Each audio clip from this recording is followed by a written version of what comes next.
ఇది వరకు ఆ! కూడా చెప్పుకున్నాము. అవునండి. అదే. ఐన్‌స్టీన్ ఆ! చెప్పిన ఈ అదే ఆ! క్వాంటమ్ ఫిజిక్స్ అన్న ఒక ఆ! దాంట్లో కూడా ఆ సైంటిస్టులు కూడా ఆయన అదే చెప్తారమ్మా ఆయన. ఆ! మన దృష్టి ఆ! వల్లే పదార్థంగా కనిపిస్తుంది ఉన్నది. ఆ! లేకపోతే ఆకాశం అంటే అంటే ఖాళీగా కనిపిస్తుంది. మన ఖాళీ, దృష్టిని ఖాళీ. ఆ! బట్టే. ఖాళీ, ఖాళీ. ఇక్కడ ఖాళీగా కొంతమందికి కనిపిస్తుంది. భగవాన్ అదే ఇక్కడ కొంతమందికి అలా అంటే అది ఖాళీ అంటే నచ్చదు. ఒప్పుకోరమ్మా. ఒప్పుకోరు. నచ్చదు. అదే నచ్చదు. ఆ! నచ్చదు. క్రమంగా ఒకదాని తర్వాత ఒకటి, ఒకదాని తర్వాత ఒకటి, ఒకదాని తర్వాత ఒకటి సృష్టింపబడ్డాయంట. అవునమ్మా. ఏమాత్రం గ్రహింపు కొంచెం సున్నితత్వం ఉన్నా మరి అలా తీసుకోం కదా! అవునమ్మా. అవును. అవును. అంతా అమ్మ ఉన్న కిటుకంతా నేనేనమ్మ నా మనసు. ఖచ్చితంగా. లేతే నా నువ్వు దృష్టి. లేవమ్మా. అంతే. ఇంకా ఉండలేక తానుగా ఉండలేక ఆ! ఇంత తెచ్చిపెట్టుకుంటాడమ్మా. అవునమ్మా. ఇక మానవుడి తెలివి వేరు కదా! ఇప్పుడు అవునమ్మా. ప్రతిపక్షాలు ఉన్నాయంటే వాటికి ఉన్నటువంటి జ్ఞానం, వాట్ వాటి ఆ అవును. ఉపాధుల్ని బట్టి అవి వాటికి అది సరిపోతుంది. సరిపోతుంది. కానీ ఈ మానవోపాధి ఉంది చూసారా? హ్మ్. దీనికి ఇది ఎలా సరిపోతుందండి? అవును. అదే మనం తెలుసుకోవాల్సింది ఇక్కడ గ్రహింపు. భగవాన్ అవును. చెప్తారు. ఆ అవును. గ్రహింపే కావాలి. అవును. అసలు ఎంత సృష్టికిని ఎంత వివరించుకున్నా, ఎలా చేసుకున్నా, ఆ! ఏం చేసుకున్నా నేను ఆ! మళ్ళీ నా నా నావన్నీ నేనులాగే ఉన్నాను కదమ్మా నా ఆ! ఘర్షణలో. అలాగే ఉన్నాం కదా! అదే కదా! కానీ ఇది ఎలా తెలుస్తుంది కదా మరి? మరమ్మా ఇప్పుడు అది అటు పురాణాలు చూసినా, సైంటిస్టులు చూసినా, పోనీ ఒక భక్తుడు పురాణాల ఆ! వైపు వెళ్ళినా, ఆ! ఎలా ఎళ్ళినా ఆ! సృష్టిని ఎలాగ దాన్ని వివరించుకున్నా సరే, మళ్ళీ నా హ్మ్. మనసు నాకు అలాగే ఉంది. మళ్ళీ నా అలాగే ఉంటుంది ఆ! కదా! మళ్ళీ మామూలు. ఏదో మామూలు. అంటారు రెడ్డొచ్చి మొదలాడారు అంటారు. అలాగుంటుందనమాట. అవును. మళ్ళీ ఆట మొదలైంది. అదే ఆ! కదా! మళ్ళీ ఆట మొదలైపోతుంది.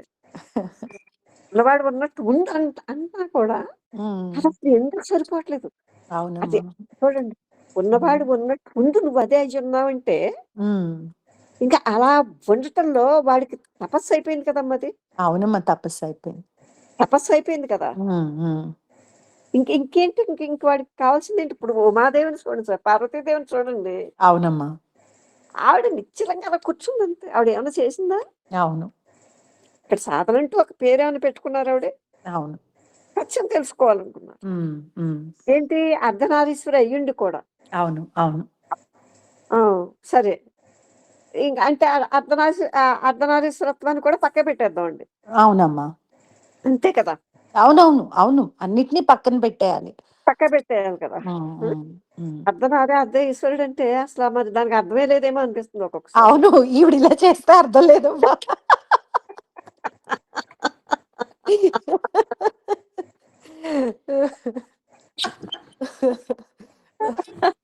ఆ!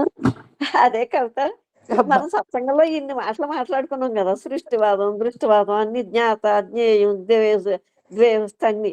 ఇది అవునమ్మా. గ్రహిస్తే ఈ హ్మ్. వీటి జోలికెళ్తాడండి ఇంకసలు? లేదమ్మా. ఆ గ్రహింపు ఉన్నప్పుడు భగవాన్ అదే అంటున్నారు. హ్మ్. దీనిలో ఇక్కడ ఈ ఈ పదాల్లోని సారాన్ని తీసుకో, హ్మ్. తిప్పిని వదిలేయమంటున్నారు. అవునమ్మా. ఆ సారాన్నంటే గ్రహింపే కదా అది. గ్రహింపేనమ్మా. ఆ! రెండోది లేదు. అప్పుడు నీ ఊహలోనే దుఃఖం ఉంది. నీ ఊహలోనే భయముంది. హ్మ్. అసలు ఊహ లేని స్థితి చూసారా? హ్మ్. ఆ ఊహ లేని స్థితే నీ నిజ స్థితి అని చెప్పేస్తున్నారు ఇక్కడ భగవాన్. అవునమ్మా. అవును. అదే సత్యము ఉన్నది అదే అని చెప్తున్నారు. అసలు హ్మ్. ఎందుకిది మనకు అర్థం అవ్వట్లేదు అసల? హ్మ్. ఎందుకు కల్పించుకుంటున్నాం? హ్మ్. ఈ కల్పిత దృష్టి హాయిగా ఉంటుంది మనకి. హ్మ్. మరి ఇంక ముక్తి ఏంటమ్మా? అమ్మ కల్పిత దృష్టి హాయిగా ఏమి ఉండట్లేదమ్మా. కొట్టుకుంటున్నాం ఆ! అంతే. ఎందుకు ఉండట్లేదు విజయ ఉంటుంది కదా! అలా ఎంత మరి నిజంగా కొట్టుకోవడం కూడా రావట్లేదు. మనకు బాధపడడం రావట్లేదు.